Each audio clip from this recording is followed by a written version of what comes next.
ऐतिहासिक तालकटोरा स्टेडियम, यहाँ राष्ट्रवादी कांग्रेस पार्टी यानी एनसीपी का राष्ट्रीय अधिवेशन होने जा रहा है। 8वां राष्ट्रीय अधिवेशन की यहाँ पे शुरुआत हो गई है।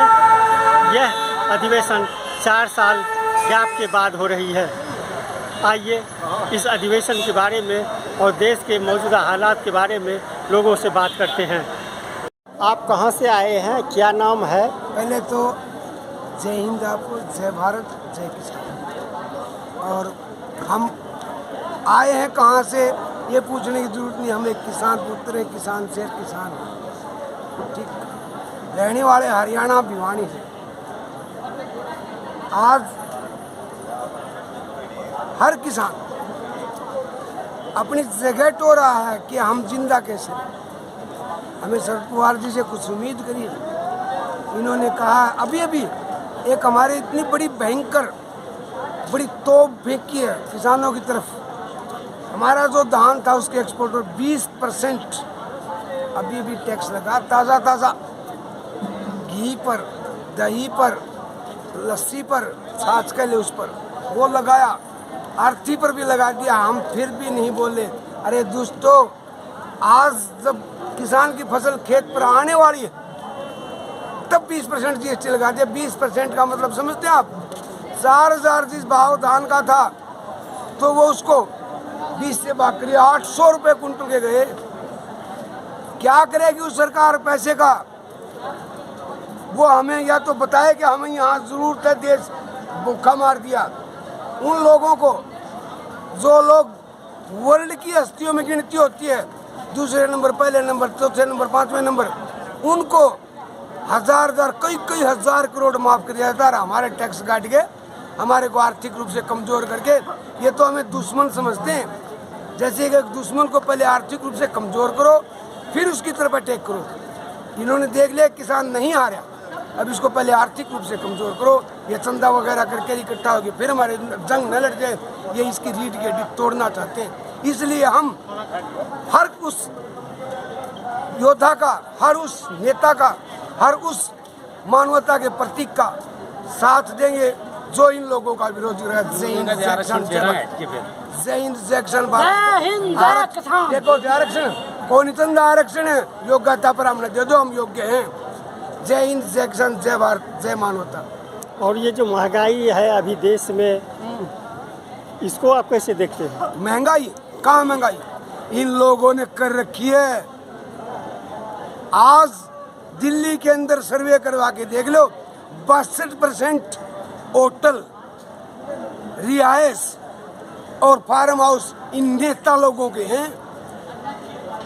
खा गए सब क्या इन्हें, उससे महंगाई है। महंगाई का हिंदुस्तान की महंगाई, हिंदुस्तान तो हर जगह से मजबूत है। आज अगर ये नेता लोग ईडी भेज दी उसका जो इनका विरोध करे है, फलाना भेज दी, फ्लैंग भेज दी उसका जो इनका विरोध करे, अरे ये तो देखो उनका भेजो जिसका 8-8 हजार करोड़, 10-10 हजार करोड़ उनके मापों, वो अगर हमारे समाज में लगा दिए जाए तो महंगाई तो ऑटोमेटिक मंदी हो जाएगी। आज हिंदुस्तान जब 1947 में आज़ाद हुआ था दोस्तों, उस टाइम हमारे रुपए की कीमत $1 थी और उस टाइम हमारे पास खाने के लिए अनाज भी नहीं था। आज हमारे पास अनाज भी है, आज हमारे पास हर चीज़ है, वैज्ञानिक भी है, पढ़े लिखे लोग भी है, बैरिस्टर भी है, सब कुछ है। तब हमारे रुपए की कीमत 82। क्यों? कहाँ गया वो? आप कह रहे हो महंगाई, में कह रहे हो खा के सब क्या इन्हें। हम तो चले जाएंगे लेकिन आने वाली नस्ल के लिए ऐसा रास्ता छोड़ के जाएंगे, इनको जरूर इनके उस जंगल बियाबान का रास्ता दिखाएंगे। लेकिन यूथ तो इन्हीं के साथ है। किन के साथ है? मोदी के साथ। कहाँ? युवा, जितने युवा हैं सब मोदी मोदी मोदी। हिंदुस्तान की एक विशेषता थी, अनेकता में एकता थी। इन लोगों ने हमारे अंदर वो छुआछूत की ऐसी भाषा बांट दी, धर्मवाद, क्षेत्रवाद, भाषावाद, इन्होंने हमारे को बांट दिया। चौधरी छोटू राम ने कहा था 2 लाइन, एक लाइन तो दुनिया बताती है कि बोलना ले सीख और दुश्मन को पहचान, लेकिन एक लाइन और थी, क्षेत्रवाद, जातिवाद, धर्मवाद, देश छोड़ तब बनेगा भारत महान। उस लाइन को सभी काटते हैं, कांग्रेस ने भी काटा और ये भी काट रहे हैं। असली भाषा पर आओगे ना तो हिंदुस्तान एक है। हमने पढ़ा 7वीं 8वीं और 9वीं कक्षा के अंदर। बताओ हिंदुस्तान की विशेषता, वो थी अनेकताओं में एकता। इन लोगों ने हमारी सारी एकता का भ्रष्ट बना दिया। राज करना इन्होंने बस। ये तो वो बापे हैं भाई, करमंडल ढाकी और कितने देश में बिकेंगे। जो हिंदुस्तान की नस्ल और फसल कहाँ जाए हम तो यहीं थे, यहीं के रहने वाले रे। और बताऊं, ये जितने तो नुका है बीजेपी वाले, इनके माँ बाप की ओर नाल देख लिए सारे ही। हिंदुस्तान में नहीं पाओ, पाकिस्तान में पाओगी। इनकी ओर नाल समझे कि नहीं। जो माँ जब बच्चों का जन्म देती है ना, जन्म उस टाइम एक माँ के अंदर से एक कुदरत की देन का एक चादर निकलती है, वो उसको बोलते हैं ओढ़नाल। वो इनके 80% की पाकिस्तान में हुई या फिर चाइना में पाई जाएगी। बिल्कुल सही कहो, हिंदुस्तानी नहीं है। कहाँ के कहाँ हम तो एक आप राजवी, लेकिन करें क्या? बहकावा, छड़ावा और लकड़ावा मार के दे दिया। अरे कि मैं एक यू भाई बताओ ना, वो तो कर दिया वो पन्नावा, उसने कर दिया काम। और हमारे तो हिंदुस्तान के जब संविधान में तब भी लिखा था anti untouchability is crime against God and man, उसको भी इन्होंने भ्रष्ट कर दिया। क्या बताएं पत्रकारों को? हिंदुस्तान हमसे कोई पूछे हमारे लिए हिंदुस्तान क्या है तो हम देंगे उसे आवाज कह करके। हमारा दिल दर्द दिल की दवा है। इनको नहीं इस बात की जरूरत है। शुरू ऐसा है सर, जब हिंदुस्तान बना 1947 में तो अम्बेडकर जी ने एक संविधान बनाया, तो उसमें 3 सीटें बनाई थी parliament member of legislative assembly, जो अपने एक क्षेत्र की समस्याएं लेकर स्टेट की राजधानी पर बता करके और अपने क्षेत्र में उसका अनावरण करना, उसको बुनाना।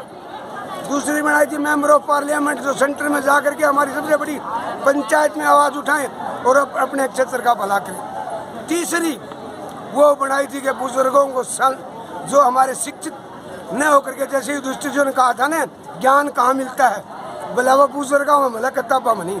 वो बुजुर्गों के लिए बनाई थी मनोनीत एमपी। आज उस मनोनीत एमपी में कौन जाते हैं? यहाँ तक की सलवार वाली नंगी उगाड़ी, और यहाँ तक के ये उगाड़ के खोल के वो लोग जो नीति जानते नहीं, परिवार जानते नहीं और समस्याओं का समाधान जानते नहीं, वो उनको भेजते पैसे में।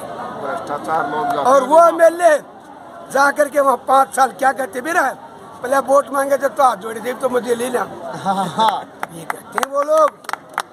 और रही एमपीओ की बात, मेंबर ऑफ पार्लियामेंट, सबसे बड़ी पंचायत, वो पंचायत में कोई तो नू क्यों भाई मैं कह कौन सकता, वो बातें वहाँ होती है।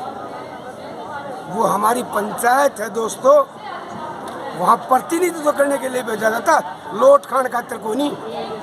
सर्विस तो कर दी 12,000 रुपये, 4 साल की कर दी शेरा ने, 4 साल, ये 5 साल चुन के भेजते हम।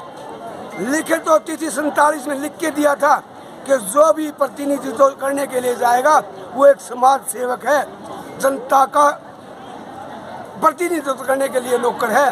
उसने सारी उम्र जमाई लग रहा हमारा, वो खान ला रहा सारा मार में, धुएं खा के मर मंगा आओगी इनको क्या करेगी? 1 लाख करोड़ रुपये इन लोगों की पेंसिल में हिंदुस्तान में जा रहे हैं। आज से फड़ा की देख लिए, समझे?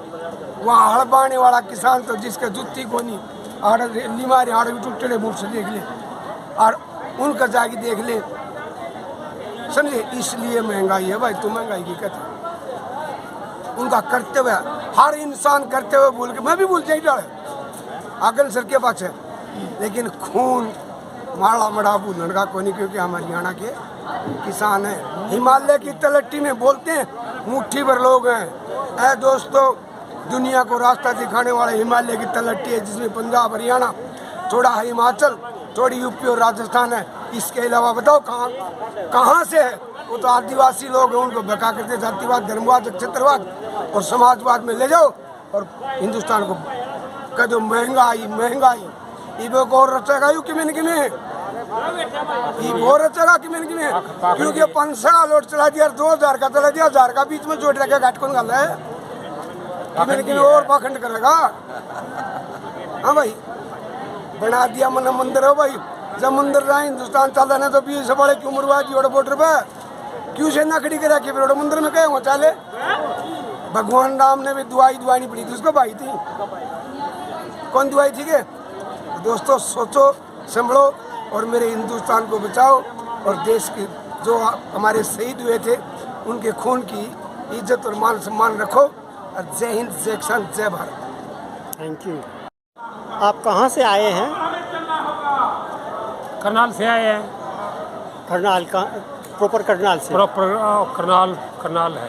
अच्छा, अभी जो सरकार मोदी सरकार काम कर रही है इसको आप कैसे देखते हैं? मोदी सरकार कुछ नहीं कर रही। कैसे? मोदी तो कहते हैं बहुत काम करते हैं। किसानों के तो बहुत उल्ट है, वो किसानों के खिलाफ है? बहुत खिलाफ है। किसान को तो मार दिया उसने। तो किसानों की जो फसल है वो क्या खरीद नहीं पा रही है सरकार? क्या वो फसल नहीं, फसल के बारे में MSP नहीं दे रहे। MSP गारंटी देनी चाहिए, ठीक है ना बात। ये नहीं है। हम आए हैं, पूछो किसके साथ आए। हाँ, किसके साथ आए बताइए। मराठा वीरेंद्र वर्मा। अच्छा आए हैं करनाल से हम, मराठा वीरेंद्र वर्मा अच्छा। के साथ आए हैं ना। हाँ। काफ़ी गाड़ियाँ हैं, बहुत अच्छे आदमी हैं और इनकी जो नीतियाँ हैं NCP की उसमें विश्वास रखते हैं वो हैं। कई बार चुनाव लड़ चुके हैं MP वगैरह के, हैं जी।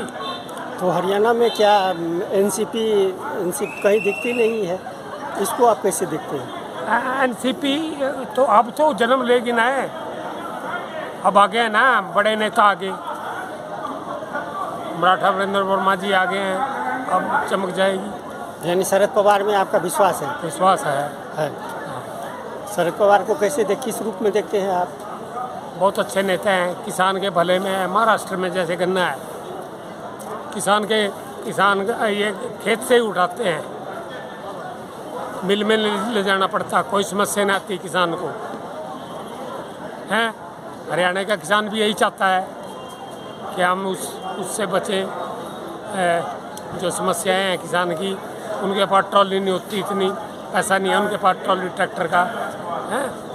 तो वहाँ से खेतों से उठा ले तो बहुत बढ़िया है। महाराष्ट्र की तरह हो हरियाणा में भी ऐसा तो हमारा मानना है। मोदी जी तो कहते हैं जो मैं तो किसान को जो सरकारी रेट है उससे कई गुना ज़्यादा बाहर से पैसा मिल जाता है, तो क्या ज़रूरत है कहाँ से MSP का? बाहर से कोई पैसा नहीं मिलता। खरीदार जो किसान है को वो ज़्यादा रेट पे बेचते हैं किसान। कहाँ बेचते हैं ज़्यादा? गवर्नमेंट रेट पे मिलता है जो पैसा मिलता है, ऊपर तो व्यापारी लगाता ही नहीं पैसा। और MSP नहीं दे रही सरकार। तो ये मोदी सरकार किसान विरोधी है? किसान विरोधी है मोदी सरकार। और जो अभी इतने वोट से जीत जाते हैं, सब कुछ हो जाता है, फिर कैसे हो जाता है सर? अगर वो विरोधी है सरकार, महंगाई पे कुछ बोल दिए। वो तो पीछे कुछ और था, आगे चुनाव आएगा उसमें देखना क्या होगा। 24 में जो चुनाव आएगा तो मोदी से तो उल्ट चलेगा सारा प्रोग्राम हरियाणा में। हरियाणा का कल्चर ही हो रहा है। Thank you.